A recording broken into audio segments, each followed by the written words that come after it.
করে ছাত্রলীগের সেই ভয়াবহ দানবীয় রূপ ধারণ করে 5 আগস্ট পরবর্তী সময়ে বাংলাদেশের প্রতিটি ক্যাম্পাসে সন্ত্রাসী রাজত্ব কায়েম করেছে।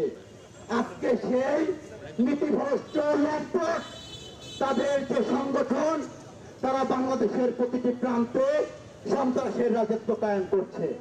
তারা কি করে? তারা একটু টেকনিক করে, তারা চাঁদা তুলে না, তারা কি করে? হাদিয়া তুলে, তাই না? বাইতুল মাল হাদিয়া তুলে হাজার হাজার লক্ষ লক্ষ কোটি টাকা 5 আগস্ট পরবর্তী সময়ে বাংলাদেশের ব্যাংকগুলো থেকে তারা লুট করেছে না? ইসলামী ব্যাংক সহ আলাফা ব্যাংক সহ কারা লুট করেছে? এই সব নীতিভ্রষ্ট লম্পটের দলেরা আজকে কক্সবাজারে জুলাই আগস্টের গণ অভ্যুত্থানে যারা নেতৃত্ব প্রদান করেছে তাদেরকে হত্যা করেছে। তাদেরকে হত্যার মাধ্যমে বাংলাদেশে পুনরায় কারা ফিরিয়ে আনছে। এই জুলাই মাসে কারা হত্যা করে? আরেকটি বিষয়, 5 আগস্ট পরবর্তী সময়ে এই লম্পটের দল আরেকটি চরিত্র হননের রাজনীতিতে লিপ্ত হয়েছে বাংলাদেশ জাতীয়তাবাদী ছাত্র দলের বিরুদ্ধে। আপনারা দেখেছেন না, 5 আগস্ট পরবর্তী সময়ে ক্যাম্পাসে বাংলাদেশের জাতীয়তাবাদী ছাত্র দলকে নিয়ে এক মিথ্যাচারের রাজনীতিতে লিপ্ত হয়েছে।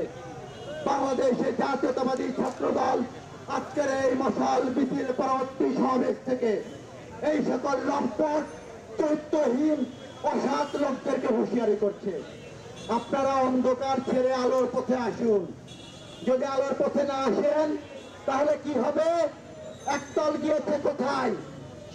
একদল গিয়েছে দিল্লি, আর একদল কোথায় যাবে? একদল যাবে পিন্ডিতে, আর স্বৈরাচার গেছে কোথায়? রাজাকার কোথায় যাবে? প্রিয় উপস্থিতি, বক্তব্য দীর্ঘায়িত করবে না। আপনারা সচেতন থাকবেন, সতর্ক থাকবেন। অপরাজনীতির বিরুদ্ধে বাংলাদেশের জাতীয়তাবাদী ছাত্র দল সদা জাগ্রত রয়েছে এবং একটি গণতান্ত্রিক বাংলাদেশে বিনির্মাণ না করা পর্যন্ত বাংলাদেশের জাতীয়তাবাদী ছাত্র দল তাদের শেষ রক্তবিন্দু দিয়ে বিগত 17 বছরের ন্যায় রাজপথে অবস্থান করবে।